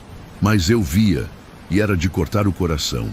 O seu Antônio tinha uma mania cruel de amarrar os cavalos num tronco que ficava no meio de um matagal, lá nos fundos da propriedade. Ele dizia que era para educar os bichos, para eles aprenderem a respeitar. Deixava os coitados lá por horas, às vezes o dia inteiro, debaixo de sol quente, sem água, sem comida, só para quebrar o espírito deles. Eu era novo na época, devia ter uns 15 anos, e não tinha coragem de enfrentar o homem, que era bem mais velho e tinha um gênio ruim. Mas eu sofria vendo aquilo, sabe? Os cavalos ficavam desesperados, tentando se soltar das cordas, se machucando no processo. E alguns chegavam ao ponto de parar de tentar. Ficavam ali parados, com aquele olhar triste, como se tivessem desistido de tudo. Era de partir o coração. Tentei falar com meu pai algumas vezes, mas ele sempre dizia que o seu Antônio conhecia de cavalo mais que a gente, que sabia o que estava fazendo. E que se eu ficasse interferindo no trabalho do cara, ia atrapalhar mais do que ajudar. Então eu ficava na minha, mas sempre que dava, eu ia lá levar água para os bichos escondido, quando o seu Antônio não estava por perto. E era impressionante como os cavalos pareciam gratos, sabe? Eles me olhavam com aqueles olhos grandes, como se soubessem que eu estava tentando ajudar eles. Só que eu não podia fazer muito mais que isso, porque tinha medo do que o cara ia fazer se descobrisse. Com o tempo, os cavalos foram ficando mais fracos, mais tristes. Alguns morreram, e o seu Antônio dizia que era doença, mas eu sabia que era de tanto sofrimento. E aí começou a acontecer uma coisa estranha. O mato ao redor do tronco onde ele amarrava os bichos começou a crescer muito rápido. Em poucas semanas, aquela área que antes era meio limpa ficou coberta de vegetação densa. Era como se a natureza tivesse resolvido esconder aquele lugar de tanto horror. O mato cresceu tanto que chegou a cobrir o próprio tronco, e o seu Antônio teve que parar de usar aquele lugar. Ele reclamava que as plantas estavam crescendo rápido demais, que não era normal. Mas para mim, parecia que era uma forma da terra de proteger os bichos, de não deixar que eles sofressem mais naquele lugar. O estranho é que só naquela área específica o mato crescia desse jeito. No resto da propriedade, a vegetação continuava normal. E tinha uma coisa no ar daquele lugar que deixava a gente desconfortável, como se tivesse alguma presença ali. Os próprios cavalos evitavam passar perto daquela área, mesmo quando estavam soltos no pasto. Era como se eles sentissem alguma coisa que a gente não conseguia ver. E teve umas vezes que eu escutei sons estranhos vindo do mato, como se fosse cavalo relinchando, mas um relincho diferente, mais triste, como se fosse um lamento. Perguntei para o seu Antônio se ele também escutava, mas ele disse que era coisa da minha cabeça, que eu estava imaginando coisa, Aí numa noite, eu estava voltando para casa depois de jantar na casa de um amigo, quando escutei um barulho que me chamou a atenção. Era som de casco batendo no chão, mas num ritmo estranho, irregular, como se o animal tivesse mancando muito. O som vinha da direção do matagal, onde ficava o tronco. Achei estranho, porque todos os cavalos estavam no curral naquela hora. Eu mesmo tinha ajudado a recolher eles mais cedo. Resolvi ir dar uma olhada, com medo de que algum bicho tivesse fugido e se machucado. Peguei uma lanterna e fui caminhando devagar na direção do som. Quanto mais eu me aproximava do mato, mais estranho ficava o barulho. Não era só som de casco, não. Tinha também um som de corrente arrastando, como se o animal tivesse alguma coisa pesada presa nele. E tinha outro som também, mais baixo, como se fosse alguém ofegando com dificuldade. Quando eu cheguei perto da beira do mato, o som parou de repente. Ficou tudo silencioso, um silêncio pesado, como se até os grilos tivessem parado de cantar. Acendi a lanterna e tentei iluminar entre as árvores, mas a vegetação estava tão densa que não conseguia ver nada. Foi quando eu escutei uma voz, baixinha, quase um sussurro. Ajuda, ajuda. Era uma voz humana, mas saía de dentro do mato, lá de onde tinha vindo o som de casco. Fiquei gelado, cara, porque não fazia sentido nenhum ter gente lá dentro daquele matagal fechado. E aí eu vi a coisa. No meio da vegetação, iluminado pela minha lanterna, tinha uma criatura que eu não consigo descrever direito até hoje. Era como se fosse um cavalo, mas não era. Parecia que alguém tinha pegado pedaços de vários cavalos diferentes e costurado tudo junto de qualquer jeito. A cabeça era de um cavalo, mas tinha duas, uma do lado da outra. O corpo era comprido demais, como se fosse de dois cavalos grudados um no outro. As pernas eram de tamanhos diferentes, algumas mais compridas, outras mais curtas, e por isso o bicho andava mancando, cambaleando. E o pior, tinha partes que claramente não eram de cavalo. Tinha o que parecia ser braços humanos saindo do pescoço e os olhos... Cara, os olhos eram humanos. Olhos tristes, desesperados, como se a criatura tivesse consciência do que tinha acontecido com ela. E espalhados pelo corpo da coisa, tinha pedaços de corrente e corda, como se fossem os mesmos materiais que o seu Antônio usava para amarrar os cavalos. A criatura me olhou e fez aquele som de novo. Ajuda, ajuda. Só que agora eu percebi que não era uma voz só. Eram várias vozes, de pessoas diferentes, todas pedindo socorro ao mesmo tempo. Era como se todas as almas dos cavalos que tinham sofrido naquele lugar tivessem se juntado numa coisa só, misturadas com as almas das pessoas que tinham presenciado o sofrimento e não fizeram nada para ajudar. E aí eu entendi, eu estava vendo a minha própria culpa materializada. Todos aqueles cavalos que eu podia ter salvado, mas não salvei. Todas as vezes que eu fiquei calado quando devia ter gritado. A criatura começou a se mover na minha direção, arrastando as correntes, cambaleando com aquelas pernas desiguais. E conforme ela se aproximava, eu conseguia ver mais detalhes horríveis. Tinha marcas de ferida pelo corpo todo, feridas que nunca tinham cicatrizado. E saía um cheiro terrível dela, cheiro de carne podre misturado com o cheiro de cavalo suado. Ela chegou bem perto de mim e esticou um dos braços humanos que saía do pescoço dela. A mão tocou no meu rosto e, cara, era gelada como gelo. E naquele momento, eu senti tudo que aqueles cavalos tinham sentido. A fome, a sede, o cansaço, o desespero, a tristeza. Foi como se toda a dor deles tivesse passado para mim de uma vez. Era insuportável, uma agonia que eu nunca imaginei que existisse. E aí a criatura falou de novo, mas dessa vez com uma voz só, mais clara. Você podia ter ajudado.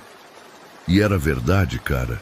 Eu podia ter feito alguma coisa, podia ter insistido mais com meu pai, podia ter denunciado o seu Antônio para alguém. Mas eu fiquei na minha com medo e deixei os bichos sofrerem. A criatura me soltou e se afastou, sumindo de novo no meio do mato. Mas antes de desaparecer completamente, ela me olhou uma última vez, com aqueles olhos humanos cheios de tristeza, e eu soube que ela ia ficar ali para sempre, lembrando todo mundo do que tinha acontecido naquele lugar. No dia seguinte eu contei tudo para o meu pai, e pela primeira vez ele me levou a sério. A gente demitiu o seu Antônio na mesma hora e nunca mais maltratamos animal nenhum na nossa propriedade. Mas a criatura continuou aparecendo de vez em quando, sempre de noite, sempre no mesmo lugar. E 2 dias depois de eu ter visto ela, o seu Antônio apareceu todo machucado, com marcas de mordida pelo corpo. Ele disse que um animal selvagem tinha atacado ele, mas as marcas eram claras. Eram marcas de dente de cavalo. E quando ele mostrou as feridas, dava para ver que algumas tinham formato de ferradura, como se ele tivesse sido pisoteado. Ele foi embora da região logo depois disso, disse que não se sentia seguro mais. Mas eu sei que a criatura foi atrás dele, porque ele mereceu pagar pelo que fez.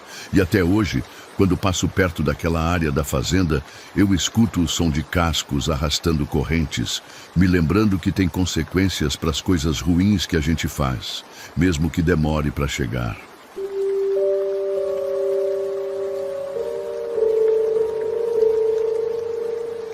Olha, eu nunca fui de acreditar nessas coisas de assombração, mas depois do que rolou comigo numa fazenda onde eu fui trabalhar, cara, mudou tudo. Eu estava precisando de uma grana extra e um cara me indicou para fazer uns serviços numa propriedade rural, tipo limpeza de terreno, conserto de cerca, essas coisas. O dono era um sujeito meio estranho, muito calado, mas pagava bem e em dia, então eu não questionei muito. A fazenda era grande, mas meio abandonada, com várias construções velhas espalhadas pelo terreno. Tinha um chiqueiro que chamava a atenção porque era bem grande, mas estava vazio há tempos. As paredes eram altas, de tijolo, e tinha uma porta de ferro pesada com uma tranca do lado de fora. Perguntei para o dono por que ele não usava mais o chiqueiro, e ele ficou meio sem graça, falou que tinha parado de criar porcos há uns anos. Disse que dava muito trabalho e que os bichos ficavam agressivos demais. Mas dava para ver que tinha alguma coisa a mais, porque toda vez que eu passava perto do chiqueiro, ele ficava olhando de longe, com uma cara preocupada. E tinha uma coisa estranha. Mesmo não tendo porco há anos, ainda tinha um cheiro forte lá dentro. Um cheiro de animal, e sei lá mais o que misturado. Era um odor que grudava na roupa da gente e demorava para sair. Os outros funcionários da fazenda evitavam passar perto do chiqueiro. E quando eu perguntava por quê, eles mudavam de assunto ou falavam que era melhor deixar aquele lugar quieto. Até que um dia o João, que trabalhava lá há mais tempo, me contou umas coisas sobre o antigo dono da fazenda. Disse que o cara era cruel com os empregados e que quando alguém fazia alguma coisa que ele não gostava, o castigo era ficar trancado no chiqueiro com os porcos, e que os porcos eram mantidos com fome de propósito para ficarem mais agressivos. O João falou que teve gente que saiu de lá toda mordida, e que uma vez um rapaz ficou lá a noite toda e quando saiu pela manhã estava em estado de choque, não conseguia nem falar direito. Foi numa quinta-feira que as coisas ficaram estranhas de verdade. Eu estava terminando de consertar uma cerca perto do chiqueiro quando comecei a escutar uns barulhos vindo de lá dentro.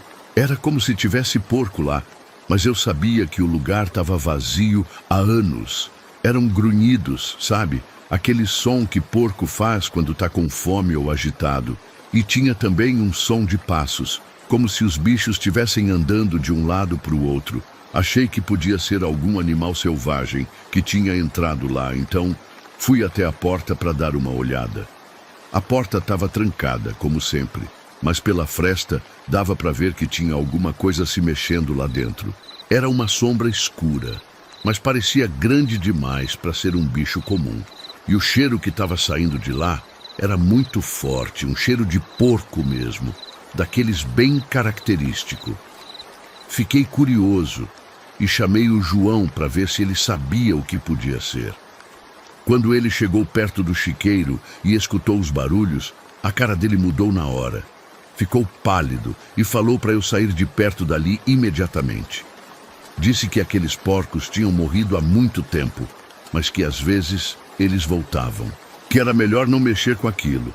Eu achei que ele estava viajando, mas o jeito que ele falou me deixou meio assustado. Resolvi ir embora e voltar no dia seguinte para terminar o serviço. Só que na manhã seguinte, quando eu cheguei na fazenda, o dono estava com uma cara péssima. Parecia que não tinha dormido a noite toda. Ele me chamou num canto e falou que eu não devia mais trabalhar perto do chiqueiro, que era para eu fazer os outros serviços da fazenda e deixar aquela área quieta. Mas ele não explicou por quê. Só disse que era melhor assim.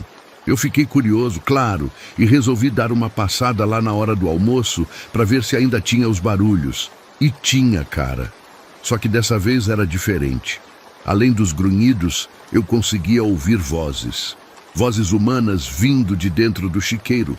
Era como se tivesse gente lá dentro, falando baixo, sussurrando. Não dava para entender o que estavam falando, mas dava para perceber que eram várias vozes diferentes. E tinha uma coisa nas vozes que me deixou com calafrio. Elas pareciam assustadas, como se as pessoas estivessem com medo de alguma coisa. E aí, de repente, as vozes pararam e só ficaram os grunhidos. Mas os grunhidos tinham mudado também. Agora pareciam diferentes. Como se não fossem de porco, não. Como se fossem pessoas tentando imitar o som de porco. Era muito esquisito e perturbador. Eu fiquei ali parado, tentando entender o que estava acontecendo, quando escutei uma voz mais clara que as outras. Era a voz de um homem, e ele estava falando: "Me tira daqui, pelo amor de Deus, me tira daqui." A voz vinha claramente de dentro do chiqueiro, mas quando eu olhei pela fresta, não vi ninguém lá. Aí eu resolvi que ia abrir aquela porta, nem que fosse para acabar com aquela curiosidade que estava me matando. Peguei a chave com o dono, inventei uma desculpa qualquer e voltei para o chiqueiro. Quando eu destranquei a porta e abri, cara, o cheiro que saiu de lá quase me derrubou. Era um cheiro de animal morto, de coisa podre, misturado com mijo e sei lá mais o quê. Mas o chiqueiro estava vazio, pelo menos aparentemente. Entrei devagar, olhando para todos os lados, tentando entender de onde vinham aqueles barulhos que eu tinha escutado. O chão estava sujo, com marcas estranhas, como se realmente tivesse tido animais ali recentemente. E nas paredes tinham umas marcas também, arranhões que pareciam ter sido feitos por unhas humanas. Foi quando eu vi, num canto do chiqueiro, umas correntes velhas. Eram correntes grossas, enferrujadas, com algemas nas pontas. E dava para ver que elas tinham sido usadas há pouco tempo, porque não tinham tanto ferrugem assim.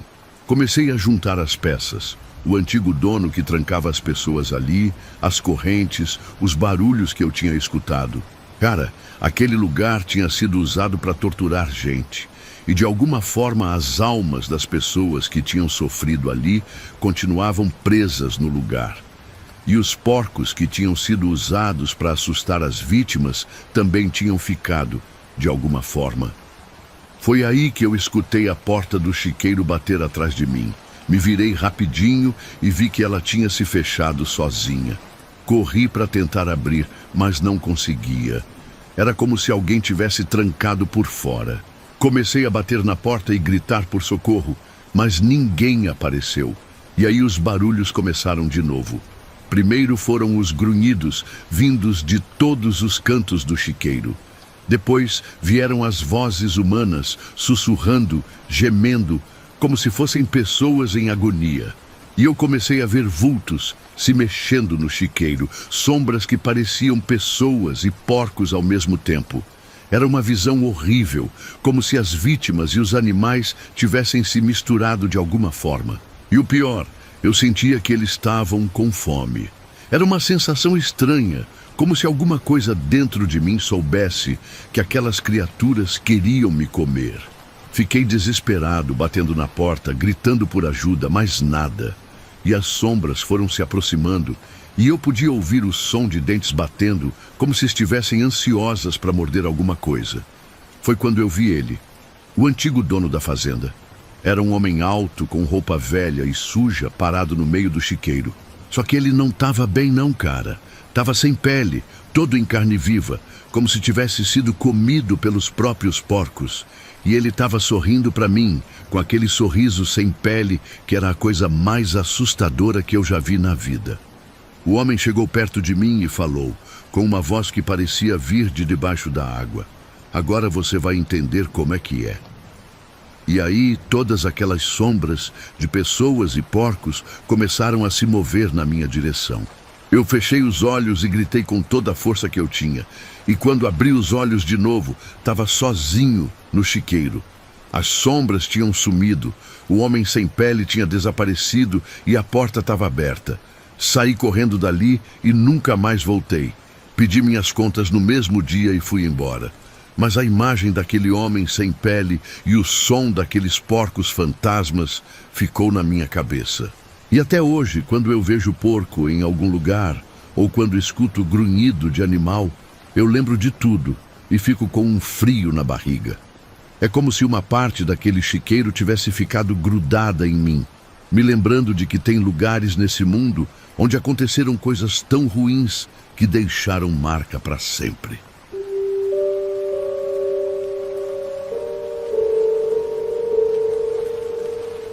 Pessoal, isso que vou contar para vocês aconteceu comigo e mais uns amigos, numa fazenda aqui do interior.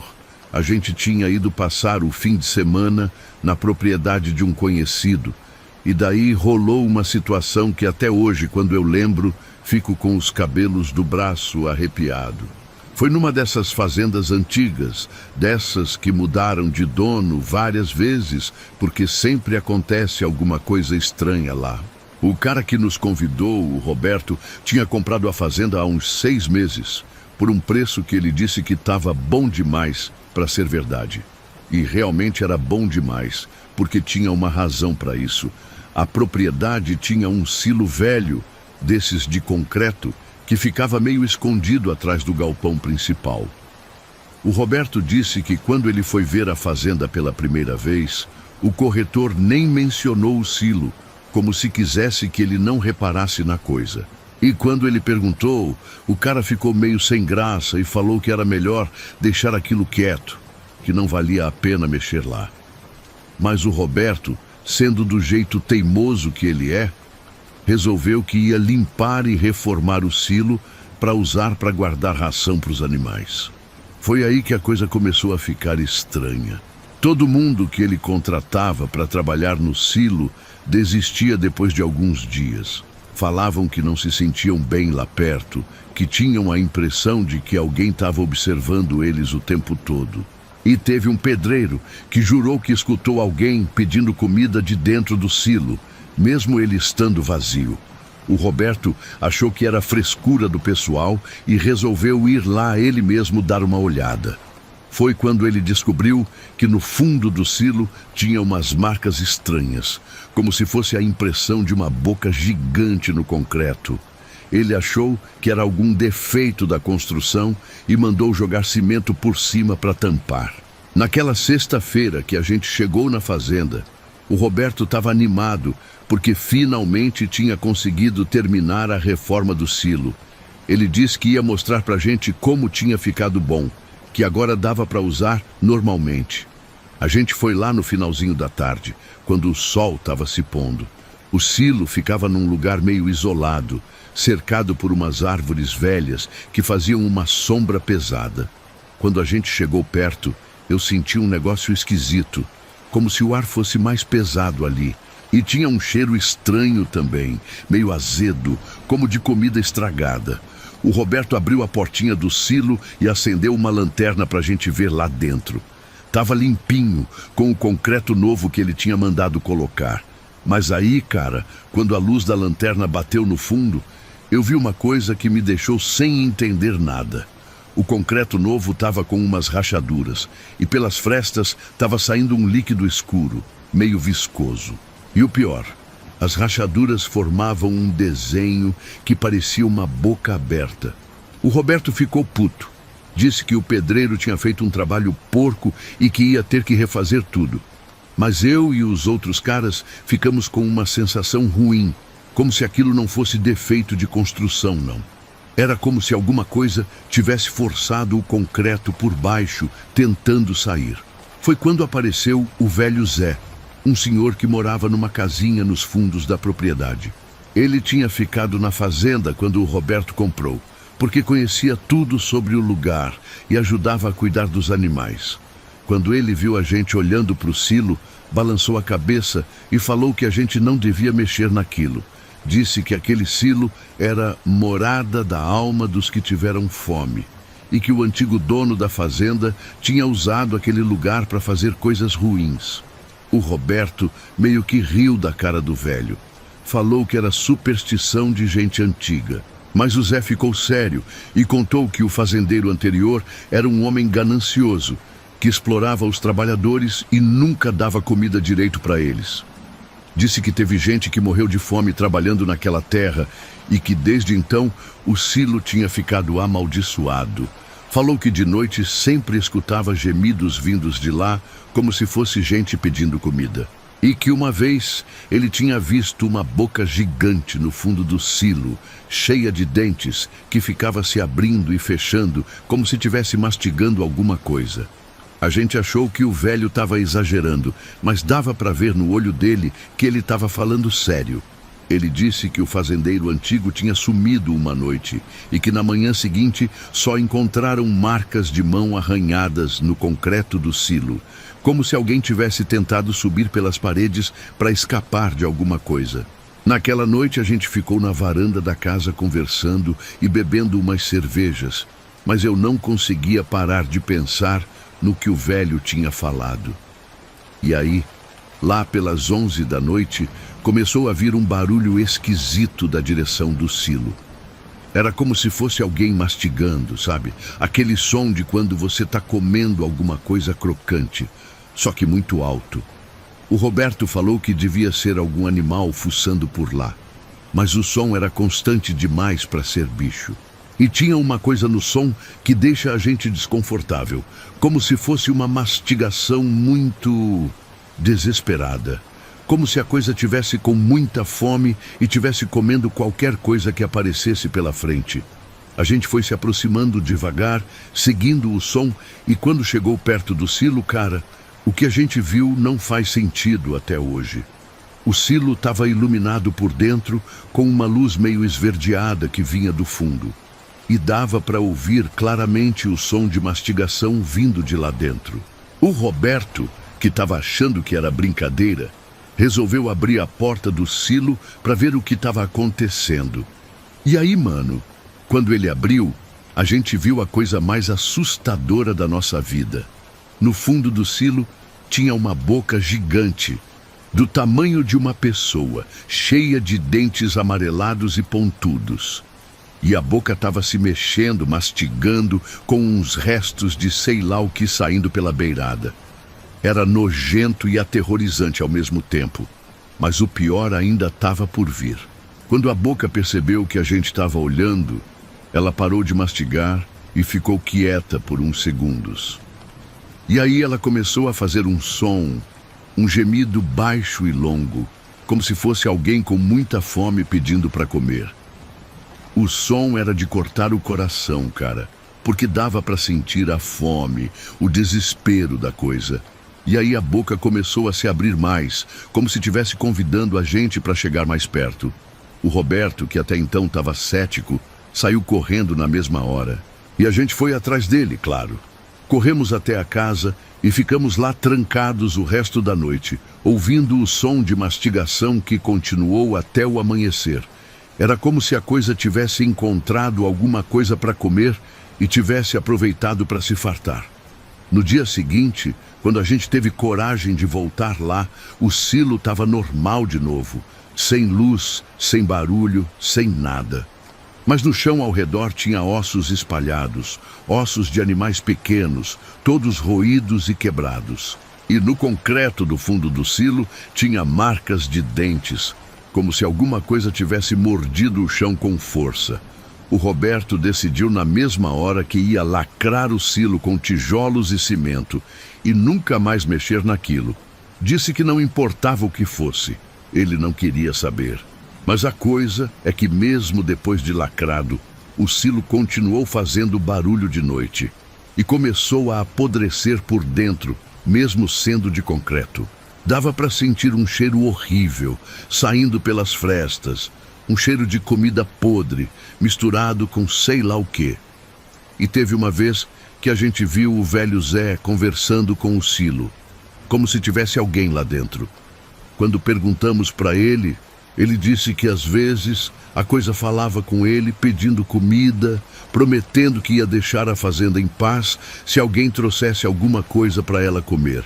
Mas ele nunca fez isso. Disse que sabia que se alimentasse a coisa uma vez, ela ia querer mais e mais, até que não ia ter comida que chegasse. O Roberto vendeu a fazenda uns meses depois. Disse que não aguentava mais dormir ouvindo o som de mastigação toda noite. E até hoje, quando passo perto daquela região, eu evito olhar na direção da fazenda. Porque sei que lá tem uma coisa com fome, uma fome que nunca vai passar, esperando qualquer um que seja bobo o suficiente para chegar perto.